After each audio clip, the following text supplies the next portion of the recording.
Я архитектор. Меня зовут Сакен Нареков. Перед вами одна из моих работ.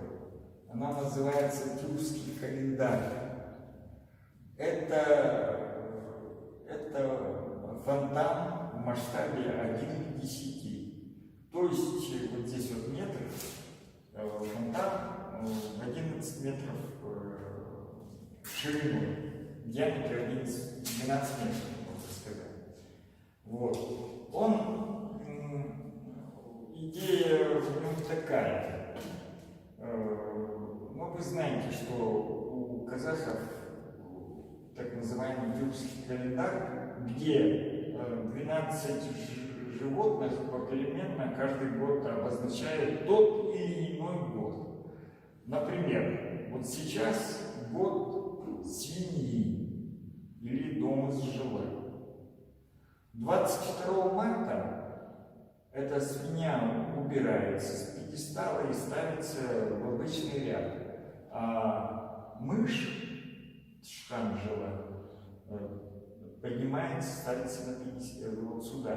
И это происходит 22 марта, в день весеннего равноденствия.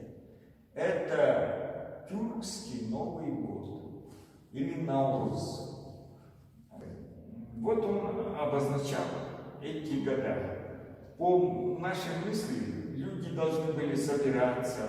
День Науруза, вот старики провозглашали: Новый год пришел к нам. И снимали старый год и торжественно ставили новый. Вот этому посвящена эта идея. К каждой работе относитесь с любовью. Пусть она будет, вот каждый юноша вот полюбит девушку, он думает, кроме нее вообще нет на свете никого. Вот для меня каждая работа является вот таким, так я мыслю. Вот.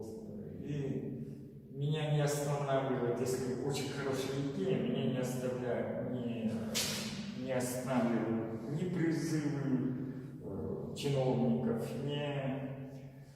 ни деньги, если даже без денег я могу что-то продать, что-то купить, вот, сделать операцию какую-то и делать вот эти работы. И всем молодым желаю